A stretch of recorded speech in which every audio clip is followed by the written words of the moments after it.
Okay, hey, Rob here, Survey Gizmo. Hey, I wanted to contribute a very special dish to the recipe book this year and have a real great treat. My mom is in town and I've managed to get out of her a recipe that she has not yet shared with me. So this is going to be great.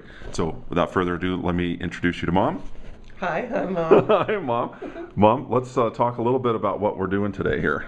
Well, I'm going to share with you and your friends the recipe for Garbonzos Vizcaya. Vizcaya, what's that mean, Mom? Vizcaya is a province of the northern part of Spain, the Basque Country, in the Pyrenees. Oh, okay. And Grandma brought it over here when she was 16 years old, and it's been handed down in the family over the years. Oh, wow. Okay, well, great. So what it consists of is today we're going to use 5 cans, 16 ounce or 15 and a half ounces of garbanzos, and we're going to use 1 8-ounce can of tomato sauce. Okay. And over here we have 1 green pepper chopped, and 1 onion chopped, and 2 cloves of garlic chopped. Oh, okay. And the meat over here, because it's very hard to find chorizo, Basque chorizo. So in this dish I'm using linguiça. It's a Portuguese sausage. And I've removed the casing on it. And what we're going to do then is saute the chorizo, the onions, and the bell pepper and the garlic. And after we do that, we'll be putting in the cans of garbanzos and maybe adding a little water, and we're going to simmer them for a couple of hours, and then you have your dish. Oh, okay. Well, great. So let's, I think we're sauteing next then, right? Right. Okay. All right, Mom. So you put all of that in there and just starting to kind of cook it down? Well, you preheat it in a couple of tablespoons of olive oil. Okay. And then you just kind of saute it until the onions and the bell pepper are somewhat limp. And the sausage is cooked a little bit. It's fully cooked linguiça anyway, but it's going to cook for a couple hours. So right now it's going to cook for a couple hours, or it'll be like when you add the beans and everything, you're cooking it? Well, when you put all the garbanzos and the tomato sauce in it, okay, then you cook it for a couple hours. So this is kind of just sauteing it. Yeah, the kind onion. of browning it and getting the onions to cook down a little bit. Yes. The garlic. Oh, excellent. So where's the name Vizcaya? What was that's native to the home country, right? Well, there are 7 provinces in the Basque Country, and 4 of them are in Spain, and 3 are in France. So the province that your ancestors are from are Vizcaya. Oh. And that's because I remember we went to Nanchitwa at that time. That's the hometown. Is that right? Well, Nanchitwa is one of the towns in Vizcaya. Guernica is another one, the more famous one, that Pablo Picasso painted the church, and he did a painting called Vizcaya. It was after the Germans bombed the little town. Oh. And yeah, so many generations. Let's see, I'm a second generation. My mother would have been the first generation. And in total, I've been there about 10 different times. Wow. Well, this is great. So pretty much it's like kind of a simple dish. It just seems like it's kind of traditional for the kind of the warmth on a cold day. It's like, is it more of a soup, or is it more of a stew, or what? It could be like a soup. It depends on how much liquid you add to it, because when you throw in the garbanzo beans, you'll also be putting the juice that's in the cans. Usually when you cook beans with a can, you'll rinse them, but in this dish you don't, because the juice that's in the can makes it thicken up. Oh, okay. All right. Now, what goes with this dish usually? Probably a loaf of nice crusty French bread. Oh, okay. And a nice red wine. Oh, red wine. Okay. And French bread and some nice butter. I know when we went to the Basque Country together that time, we ate a lot of food.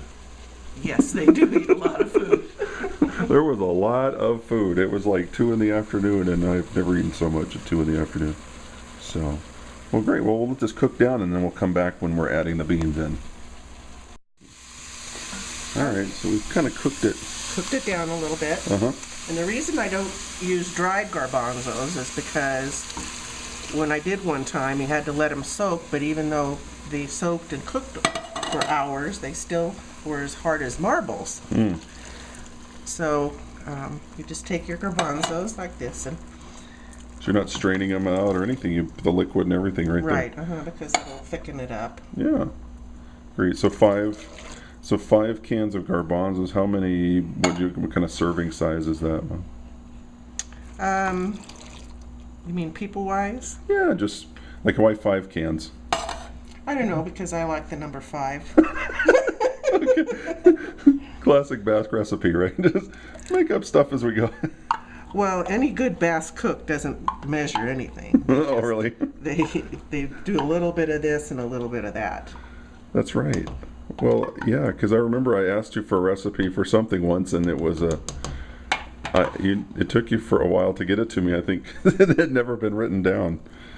So. And you just stir it all up, and after it cooks a little while, then give it a little taste, and then that's when you're going to add your salt and pepper. Mm-hmm. And as it cooks, it evaporates. So as it's cooking, I'll be adding a little bit of water to it. Oh, so okay. that it doesn't get too dry, because it should be kind of soupy and juicy, so you can dunk your French bread in the Oh, okay. broth. All right. So now how long would you let it cook here at this point? Well, now we're into a couple hours. Couple hours. And a pot now, if you do it in a crock pot, is that different timing or is it easier? Or?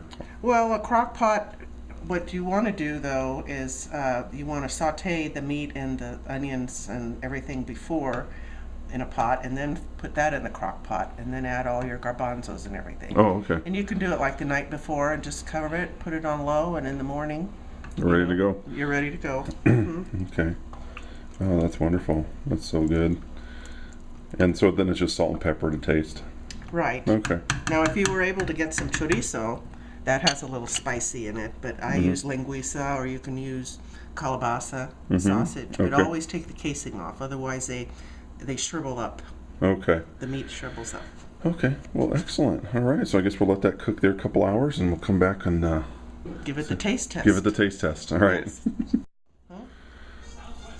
So what are we doing here? A little taste test. Yeah, we're going to do a little taste test. All right. See if you need to add anything to it. It's very warm. Okay. Let me hear. Here, let me give you the camera. Let's see.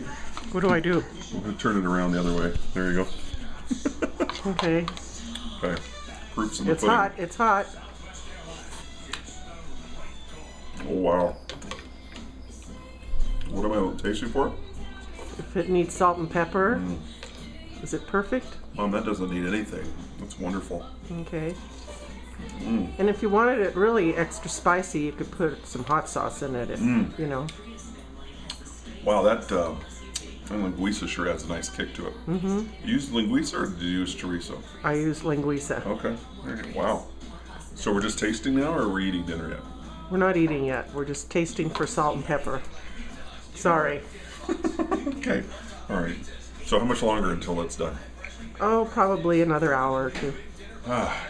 Okay. All right. I'll wait. All right. Thanks.